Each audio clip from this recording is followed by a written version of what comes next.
Redditors who cook. What's the biggest no thing in cooking?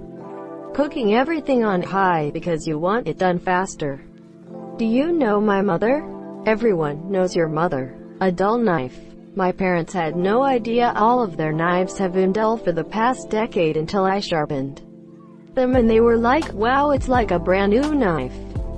My mom thought the watermelon she bought was bad when using my knife to cut it due to the knife going through it's easy. I'm surprised she still has her fingers with the dull-ass knives she uses. Edit. Come to think of it, she did nearly chop a finger off when trying to cut something about 10 years back. Edit 2. Change the word about to nearly in Edit 1 since Redditors get confused easily. Don't let your baking powder get clumpy. Tiny rocks of baking powder ruin anything you bake. Have done it. Biting into clumps of baking powder sends shivers down my spine. Was your body aching all the time? Hashtag MAMUUUHHH. Cranking the heat to reduce the cooking time will leave you with a burn outside and an underdone inside. Do not mix hot cooking oil and cool sink water. I saw a girl burn the hell out of herself because she didn't listen to the home EC teacher. She threw her hot oil in a sink with some cool water running. Boom. Sprayed hot oil all over her arm and neck. Let your oil cool, folks. Why are people pouring oil down the sink in the first place? What's the best way to dispose of cooking oil after use? Just a reminder in case people don't know. Asterisk asterisk. Never pour cooking oil down the drain. Asterisk asterisk. This is because fats, oil and grease congeal and solidify to form blockages. Even if you break down the oil with soap and hot water, it can re-solidify once it cools down and cause drain pipes and sewers to get blocked. The best way to dispose of cooking oil is to pour it back inside a plastic bottle with a funnel or a rolled piece of paper. Shut it tight and throw it in the trash. Edit. Obviously, let the oil cool down before pouring it in the bottle. Just never pour your oil in the sink at all. WTF. It will clog your shit up so fast. Glass cutting boards. Like seriously. Just GTFO. And in a similar vein, dangerously dull knives. I've seen some real bludgeons in other people's kitchens. No wonder they hate prep work. I have a small glass cutting board but I don't actually use it for cutting. It's next to my stove and is my designated I need to set this spoon down area because it's easy to clean. That's all it's good for really. Don't try to catch a drop knife. Back away and let it fall. Edit. My first silver. Thank you. Kind stranger. Edit 2. Gold. Thank you. Other kind stranger. A falling knife has no handle. Someone on Reddit. Probably. Edit. So far, you, synthesizer has a 4-year claim to the quote. Can anyone top that? Edit. Guys, I'm aware the quote is much older than that, but thanks for the tips. A falling knife has no handle. Cutting with a dull knife. Get yourself a sharpener, even if it's a cheap one. Not just get a new knife and save the dull one for the bathroom, monsieur. This guy poop knives. Poop knife is making a comeback. Must be new merch releasing for the holidays. Don't forget to let the ingredients get to know each other. Mr. Onion, this is Mrs. Tomato. Then you push them together to make it look like they're kissing. And use a tiny whisk. Never, and I mean never, panic if you start a fire on accident. You need to be calm enough to know if you have to smother it. Oil or grease fires. Or grab the extinguisher. Panicking can get your house burned down. My mom fell asleep while making fries and woke up to a house full of smoke. She then threw a polyester blanket over the pot full of burning oil which burned the whole kitchen down. Should have just put a lid on the pot. But now she got a brand new kitchen covered by insurance, lol. Greater than should have just put a lid on the pot. But now she got a brand new kitchen covered by insurance, lol. Sounds like she actually made the right move then. Standing in the kitchen when I'm cooking. Get the fuck out, don't get in my way. And how can I help? He inquired with a smile. He picked up a peeler and played for a while. He hovered. He loitered. He lingered with doubt. I looked at him kindly and whispered, quote, "Get out. Ah, fresh sprog. A family recipe. Learn this the hard way. Don't throw fresh chili peppers into a hot pan unless you want to pepper spray the whole house." Have you ever cooked Indian food? Pepper spray is just part of the experience. A tadka is not a tadka unless the people in your house start sneezing. Before and after. Always wear pants while cooking bacon.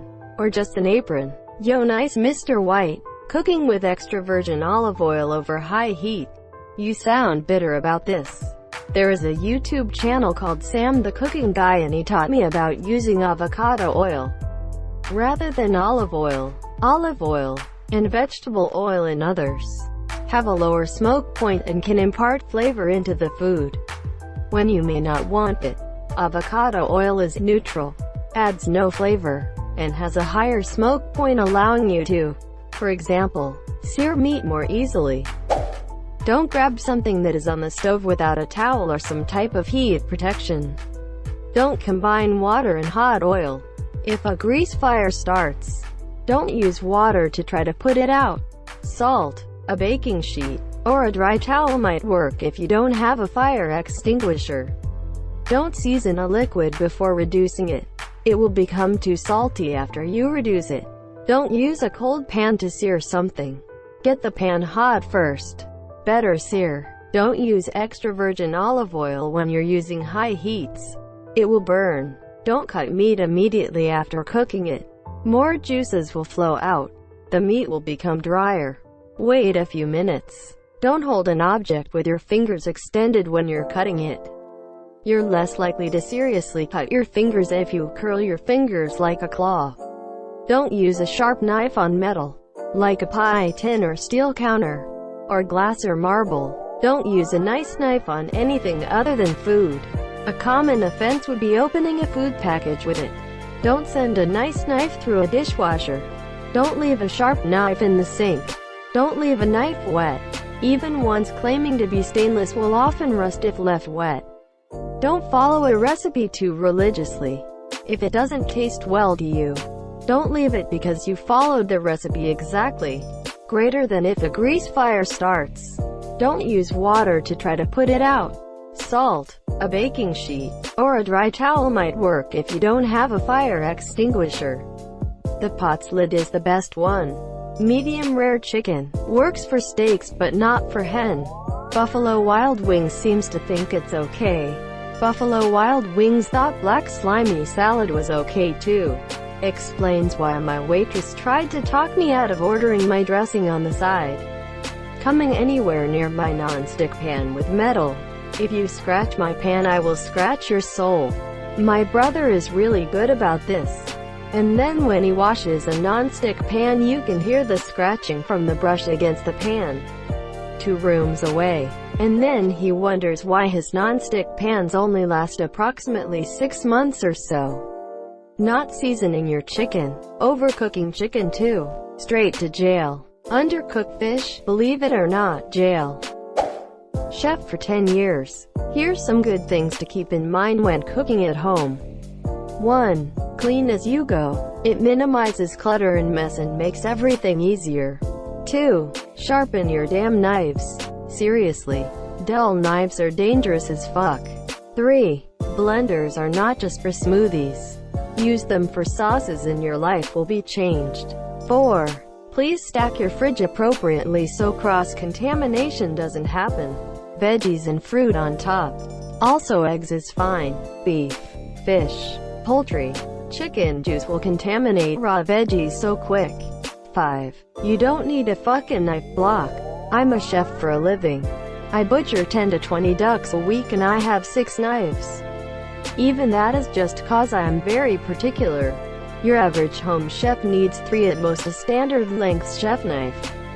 A paring knife, which most home chefs never use from what I've seen. And a medium-sized blade for veggies can be nice. 6. Label and date when you open stuff and keep it near the front. Keeping it near the front is most important as it helps encourage you to remember. Ah yes, I have this kale that I should use before you open something else. 7. Olive oil can go bad. Lots of people think it can't, but it can. 8. Canned stuff isn't the worst. Just mix it with fresh stuff. 9. Diversify what ingredients you're using. Most Americans and Europeans cook with the same 20 things. Every time you go to the grocery store, pick up a new ingredient and try it out. Beets? Amazing. Like mushrooms? Try oyster mushrooms instead of generic shiitakes. Like onions? Grab a leek. Seriously. Change it up. 10. Wading into more professional territory, but try some fermentation. Lots of great stuff out there, but I'd recommend kimchi. If you want to get serious, buy the Noma Guide to Fermentation and actually read it. Best $30 you'll ever spend. Thanks for coming to my TED Talk. Greater than a standard length chef knife. A paring knife, which most home chefs never use from what I've seen. And a medium-sized blade for veggies can be nice. Serrated knife is also nice if you eat crusty bread. For the love of God, stop mucking about with whatever it is you're cooking. Unless it's something you specifically need to be mixing or stirring constantly. Leave it alone. You'll never get proper color on things if they make more contact with your spatula than your pan. This is how I always fuck up pancakes. They are so simple, but for some ungodly reason I have a compulsive need to try to flip them when I know that shit shouldn't be touched yet. Edit. Yes. I know when it bubbles you flip it. I said I have a compulsive need to try to flip it even though I know it's not time. Don't burn garlic. Microwaving a salad. Of course you don't microwave a salad, you fucking donut. Yeah, you deep fry it in a beer batter. Had a server who did this. She assumed that BC it was a taco salad. The meat and deep fried shell needed to be warmed up. I just stood there and watched BC. I couldn't believe it was actually happening. Taste. As you go. My raw chicken never tastes very good, but I am sure I'll find a good bird one day. Using metal utensils on Teflon-coated cookware. Cooking beef well done. Edit. Not ground beef. Lol. You got me there. At least not outside of burgers. Y'all know what I mean. Guessing at amounts when baking. Baking is science. Cooking is art. Don't rinse your pasta. Pasta should never, ever be rinsed for a warm dish. The starch in the water is what helps the sauce adhere to your pasta. The only time you should ever rinse your pasta is when you are going to use it in a cold dish like a pasta salad, or when you are not going to use it immediately. Everything else I read here seemed like common sense. But I guess I've been doing pasta wrong my whole life. Honestly, you should be adding a bit of that starchy pasta water to most of your sauces. Making a cake, then eating the whole thing right after. You need to let it cool down enough before you apply the frosting. Only then can you eat the whole thing alone. By yourself. In the dark. Having ketchup as a pasta sauce. Instead of making one. Which is super easy and million times tastier. That's just disgusting. Has this actually happened before? My old roommate in college did this when I first moved in.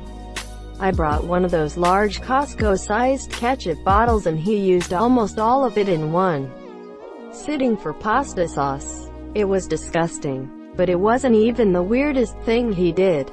Routinely wouldn't flush, would blow out the gas stove's pilot lights to save energy, and would just eat raw lentils out of the bag. Fortunately, I only lived with him a semester. I had a former roommate who, upon finding I had no other food in the house for her to mooch off of, threw a bunch of my hot dogs into a blender and made a smoothie out of the mixture. Hashtag WHAT. Never pour spices directly into a steaming pot on the stove. The spices will congeal in their containers from the moisture introduced. Instead, put the spices in a separate side container, then add to a steaming pot. You may have just saved me from a long-standing mystery. Here. Thank you for this. Don't burn the ramen plastic accidentally when cooking. Cooking with unwashed hands. Never, and I mean never. stick your dick into a hot sauce pan. Don't want the family sauce to become Prego.